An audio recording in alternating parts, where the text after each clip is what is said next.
Kenapa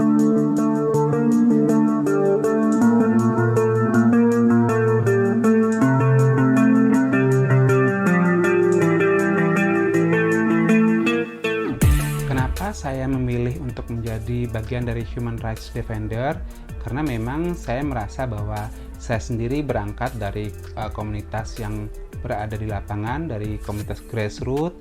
Saya sendiri menjadi korban kekerasan, korban pelecehan, dan banyak sekali hal-hal yang saya dapatkan dan pengalaman-pengalaman yang tidak menyenangkan ketika masih berada di jalan. Dan hal tersebutlah yang memicu saya untuk bergerak, karena menurut saya kalau bukan kita, siapa lagi yang bisa membantu teman-teman trans perempuan. Saya secara pribadi saat ini dipercayakan menjadi leader untuk komunitas trans perempuan di Bogor, di mana beberapa kegiatan kita meliputi pemberdayaan untuk teman-teman komunitas trans perempuan. Pemberdayaannya ada banyak hal, kita memberikan pendampingan kasus, pemberian akses informasi, dan juga pemberdayaan ekonomi untuk teman-teman komunitas. Banyak sekali kasus-kasus yang dialami oleh teman-teman trans perempuan di lapangan. Biasanya itu adalah kasus pengusiran, penggerebekan, atau bahkan persekusi yang dialami oleh teman-teman trans perempuan. Namun sayangnya banyak sekali kasus-kasus yang dialami teman-teman itu hanya berakhir damai, atau teman-teman tidak mau melanjutkan untuk memproses kasus yang mereka alami.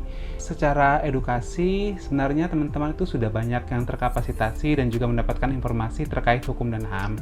Namun pada implementasinya, banyak dari teman-teman yang memilih untuk tidak melanjutkan kasusnya karena mereka bingung ketika kasusnya itu akan dilanjutkan, bagaimana dengan keselamatan mereka dan bagaimana dengan tempat mereka bekerja lagi.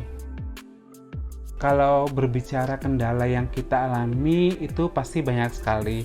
Yang pertama adalah terkait dengan ekspresi gender kita, di mana masih banyak aparat pemerintah ataupun petugas berwajib yang masih fobia ketika melihat ekspresi gender dari teman-teman trans perempuan.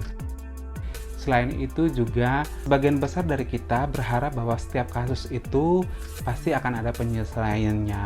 Namun kembali lagi, yang harus kita perhatikan adalah dalam pemberian pendampingan kasus, sebaiknya solusi ataupun sesuatu yang kita inginkan itu sebaiknya berdasarkan apa yang menjadi perspektif dari sang korban, sehingga kita mencoba untuk memberikan penguatan, memberikan edukasi. Namun ketika perspektif dari korban memutuskan untuk tidak melanjutkan pelaporannya, otomatis kita harus menghargai apa yang menjadi keputusannya.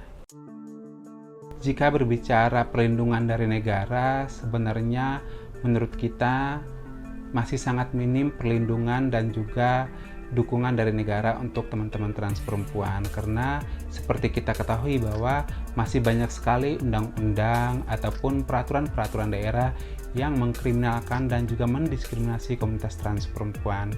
Selain itu juga banyak sekali program-program pemerintah itu yang sangat diskriminatif terhadap komunitas trans perempuan. Dan juga ketika ada pada saat situasi saat ini, di mana situasi pandemi COVID-19, teman-teman trans perempuan itu minim sekali untuk mendapatkan bantuan dari program yang ada di pemerintah. Harapan aku terhadap negara adalah agar pemerintah kita kembali lagi kepada konstitusi negara kita, di mana Pancasila sebagai dasar dan simbol negara kita, di mana bahwa Pancasila itu sangat menjunjung tinggi Bhinneka Tunggal Ika, di mana artinya berbeda-beda tetapi tetap satu.